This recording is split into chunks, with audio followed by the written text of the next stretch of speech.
First of all, welcome. Good morning. I like the energy, guys. I am Elaine Welteroth, and it is my absolute honor.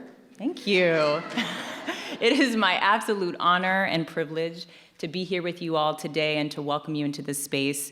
We are here for the 4th annual National Day of Racial Healing. It's going to be a very special day. I want to thank you all for spending your day with us in this beautiful building, by the way. Isn't it beautiful in here? To our live audience, you look beautiful. And to our audience that's out in the world of the internet on live stream, thank you for joining us. We feel your presence here with us today as well. Now, the first of these events was hosted in 2017, in a moment when, frankly, many of us here were searching for a sense of purpose and a path forward. And we find ourselves today at another important inflection point. But thanks to Kellogg and each and every one of you, we get to start 2020 together, surrounded by love, curiosity, and strength. And even here in our nation's capital, in a year when we are so often urged to focus on what divides us, we stand together, not pretending we're the same, not falling into the well-meaning but dangerous trap of denying our differences in order to focus on only what we share. We're going to do better than that today, because we can. Today, you are going to hear from cultural leaders, from academics, from artists, and everyday people with extraordinary stories to tell. And there are going to be several videos, just like that one, playing throughout the morning, which I still have chills from. What about you? Whew. And these videos are going to showcase powerful work that's being done in communities all across the country, work that embodies truth, racial healing, and transformation. And that's what today is all about. We are going to explore and celebrate our differences. We're going to wander into some uncomfortable territory, and we're going to pull each other closer when we do. Are you guys ready for that? You ready to get uncomfortable? Don't worry, it'll be fun.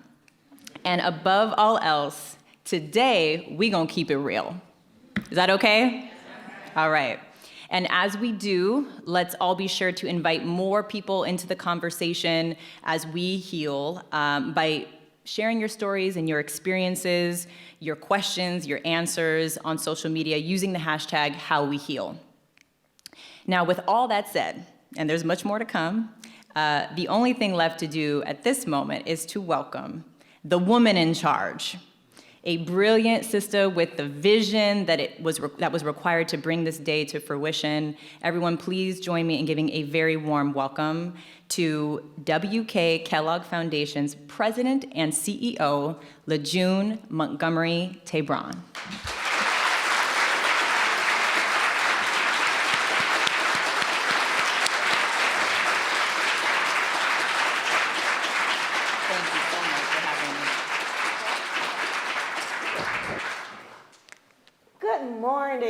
Good morning. Happy National Day of Racial Healing, and welcome all of you. I want you to know that you are in good company today. There are over thousands of people joining us on the live stream and all over the nation. And in fact, there are over 100 of events that will be happening all over this nation with people celebrating a wonderful day of racial healing. As I lead the WK Kellogg Foundation and I think about this moment, I want you to know that our 4th year is one where we continue to believe that this celebration is something that will really change this nation. So some of you know a lot about the WK Kellogg Foundation, and maybe some of you not so much. So I thought I'd just spend a minute giving you a brief introduction of our work and who we are, and why today matters so much for us. Children are at the heart of everything we do at the WK Kellogg Foundation. Our goal is to see lasting transformation for all of our children. But we know that in order for children to thrive, their families must thrive. And in order for families to thrive, they must live in communities that offer equitable opportunities. And so that's where this work of racial healing fits with us and the National Day of Racial Healing. Because we believe before we can work together to improve education, transform the criminal justice system, expand access to health care, create jobs, or make our communities more equitable overall, we have to confront how racism affects our shared history and our daily experiences. So it may be tempting to skip over what we call the people work. And some people even call it soft. But personally, I tell you, it's the most difficult work that we do, but we have to make sure that while we're creating the change that we seek for our families and communities, we have to overcome differences. We have to bridge divides and heal relationships so that we can work together, first and foremost. And that's what we mean by healing. At the Kellogg Foundation, we say healing is at the heart of racial equity. So healing is a tool, and it's also an experience of helping us see one another's humanity fully. And it allows us to build authentic relationships, trusting relationships, and we believe it's absolutely necessary for this relationship in order to make the change that we all dream of making in this nation. And so as we start 2020, there's no doubt in my mind that this will be a challenging year. Divisive narratives will be amplified all around us. They're seeking to disrupt the collaboration and the unity that we all know is there. And so our invitation to you is one of solidarity. We invite you to open your hearts, your minds, and your hands as we heal ourselves, and then we heal the relationships with one another and in our communities. So today you'll hear from people of all ages, and that was very important for us because we know that this work takes all of us. And I'm especially eager to hear from what our young leaders say, because we know we need their vision, their energy, and their passion. And so in that spirit, I'm pleased to invite the talented and wise Storm Reid to join me on stage so that we can begin today's journey. Thank you.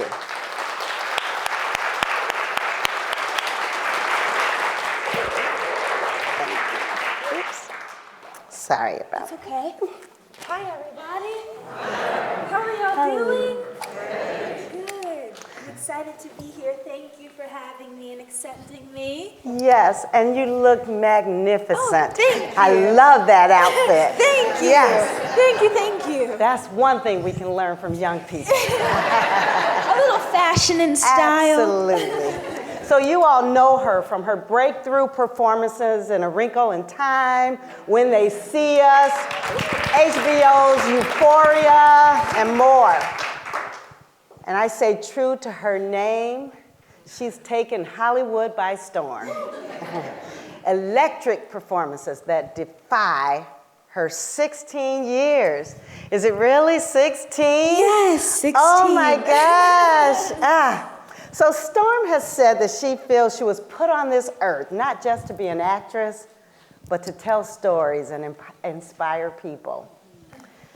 And I have to say that not only is she a role model to girls, particularly black girls, but she's also someone that inspires me. And I met her a year ago at our last National Day of Racial Healing. And I was just struck by her grace, her warmth, and how she just projects confidence. And you're gonna find that out really soon. So Storm, I'd like to start out by asking a few questions, and then we're going to flip the switch and Storm will ask me a few questions. Yes. So I'm looking forward to this engaging conversation. So Storm, I'd like to just as a way of allowing you to kind of bring young people into the space today. And we know that young people, can drive positive change in society.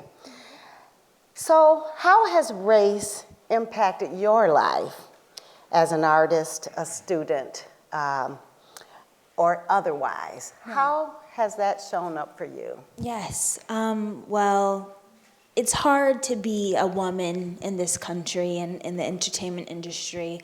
And then it's even harder to be an African American woman in this country and in the entertainment industry. But I take who I am with pride, and I always like to say, if somebody doesn't want to give me an opportunity, I'm gonna try to create an opportunity for myself, but not only myself, but for the people who look like me as well that are in the world. And that just doesn't have to do with the facets of the entertainment industry. And also I feel like it's important to be able to heal fully is to represent the real world around us and how the real world actually looks. And it's not just from an African American point of view, because that's not what the world is. So I just try to bring the essence of a Black girl into everything I do. Absolutely. So, Storm, you found your voice in racial healing as an actress and a storyteller, and I love it. That you say you want to be not just an actress, but also a storyteller. Yes.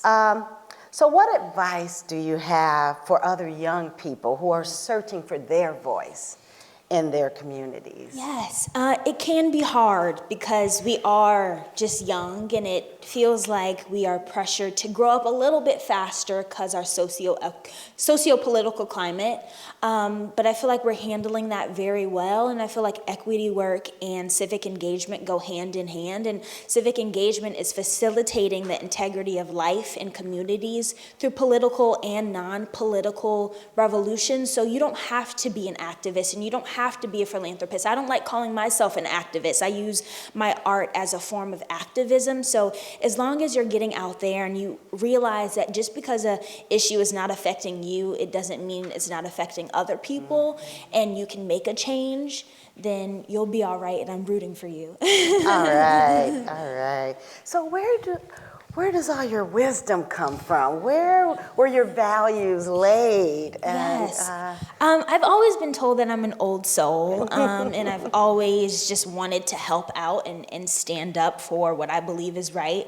But I feel like everything that's been able to come to me and all the blessings that I've received is just because my faith really guides me, and knowing that whatever is for me and that I can make a change, and I was put on this earth to not just serve myself but serve others, and be a force of change. I feel like that's really helps me and guide me through whatever I do.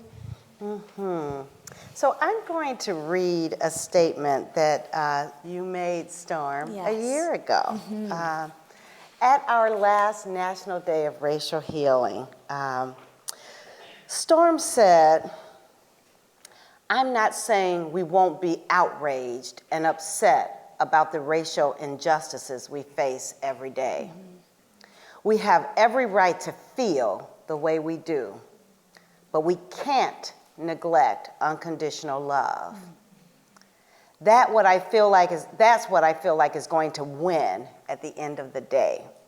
One word, love. Love over hate, love over indifference, and love over ignorance." What a beautiful statement. Thank you. At the time, a 15-year-old, very wise soul. So Where are you on that statement today, Storm, a year later? Yes.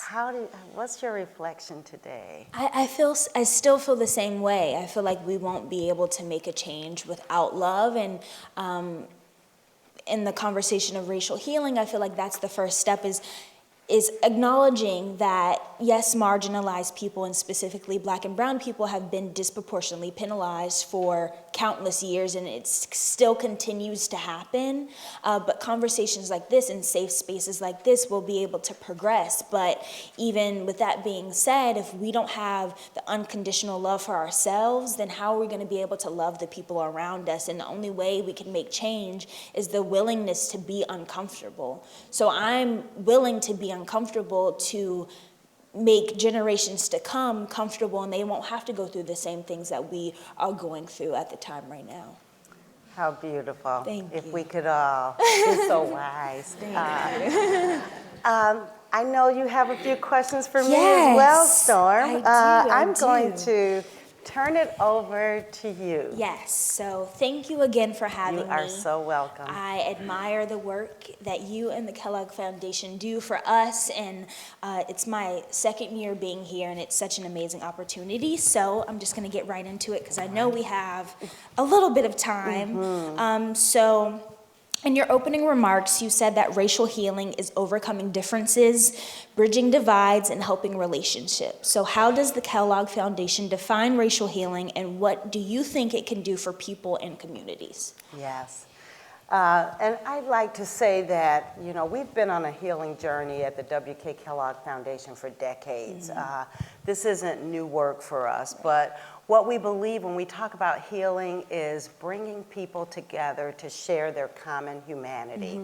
And that healing happens when a person is able to share their own personal story, when history and the truth about history is told by those who know their history, and that truth-telling and storytelling affirms everyone. Exactly. And when one feels affirmed, then one can enter into a conversation with someone else and begin to learn the commonality amongst them. And that foundation is what we believe it will take, that truth-telling, the storytelling, the affirmation, that will then ground transformation, which is the work that we want people to do together to create opportunities for everyone. Right. So how have you personally experienced the need for racial healing in your community, in your life? Of course, as I said, this is a journey, right? And I do have to thank the W.K. Kellogg Foundation for part of my journey. I will celebrate my 33rd anniversary with the foundation in May. Ooh, let's get together. Thank you. And through that journey, because the foundation was committed to taking this long journey of racial equity and racial healing, that we provide a safe space for people within the foundation to find themselves and to speak up and speak their truth. And so that's the journey that I've been on. And I've actually had healing circles. I've conducted healing circles. I've been a part of healing circles. I can't wait to do that again today, this afternoon. And in every experience, I end up meeting someone. And in one particular experience, I met a Jewish man who was part of a circle that I was conducting. And there was a moment where he just was so joyous. And when I asked him, what was happening for him, he said, this has been the first space where I have felt that I can be myself, all of myself. I know I'm white, but there's a part of me that I've given up in a white room, and today is all of me. So I've been in those experiences many times where I've seen people's hearts change, and that's why I'm so committed to this work. I know affirmation is the beginning of one's personal journey, but then it allows someone to bring someone with them on a journey. Right. Yes, with that being said about different conversations and the conversations that we're going to have today, what do you think is missing from the discussion and the conversations? And are there any organizations or entire fields that need to be at the table? Yeah, I believe everyone needs to be at the table. I am so excited that today I think corporate America is coming to the table, and sometimes they're leading that space. And so that's important for us to make sure that every sector is there. We are honored to work with the entertainment sector and the work of directors like Ava DuVernay and some of the Hallmark directors who are really telling the story of this nation, the good and the bad of it. So I'm very excited. People are coming to the table, and I think we win more people when we make sure we're not just speaking to the choir and adding those who share our views, but the most important thing for us to do is to bring people along who believe totally the opposite as we do. And we're looking to reach out for those individuals and create the safe space where even through difference, we can come together in a shared human experience. So how do you feel young people could come to the discussion and share the same experiences and ultimately coexist? How can I let my friends know how to get a part of the conversation, or what can I do to heal and really make a better, safer world?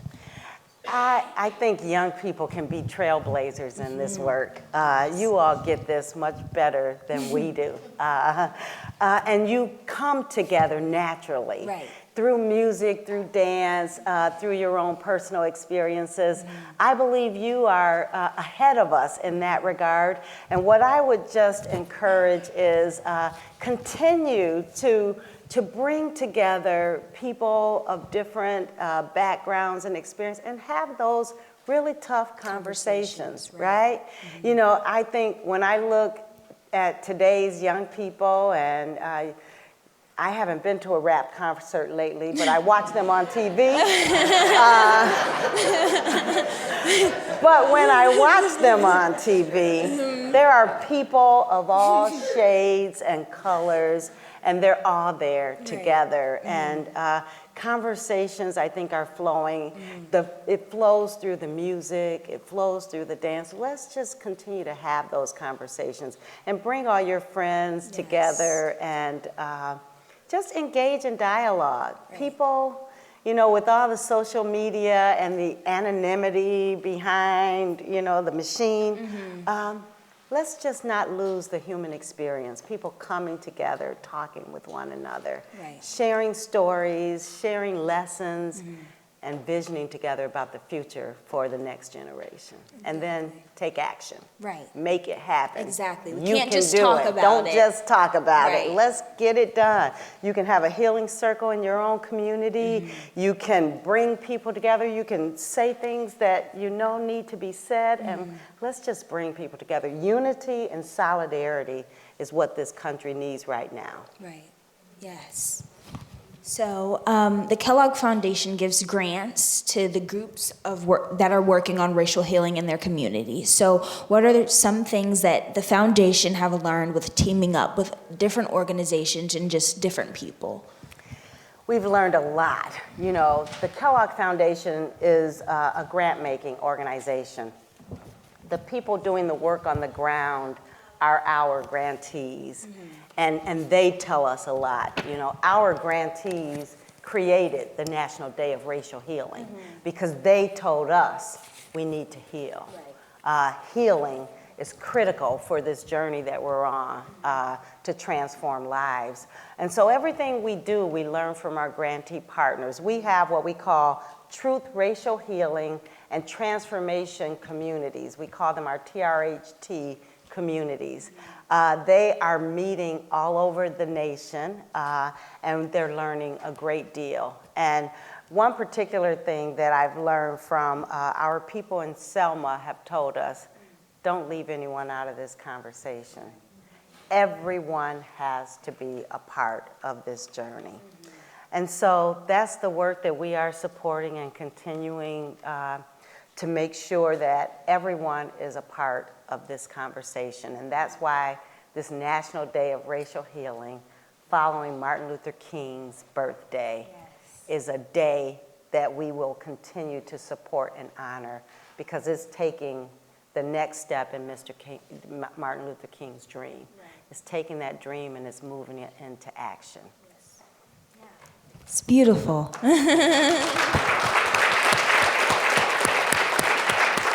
We are out of time. I'm so sad. I'm so sad. sad. So am I. We could talk forever. I think I found a soulmate. My younger self.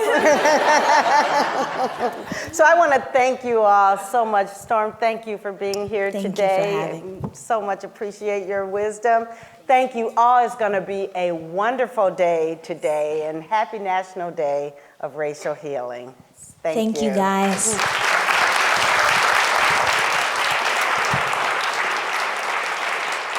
For the live stream viewers, stay tuned. We're about to send you over to our YouTube lounge, where Storm and several others will be talking with our host, Teen Vote editor, Lindsay Peoples-Wagner. Storm, thank you again.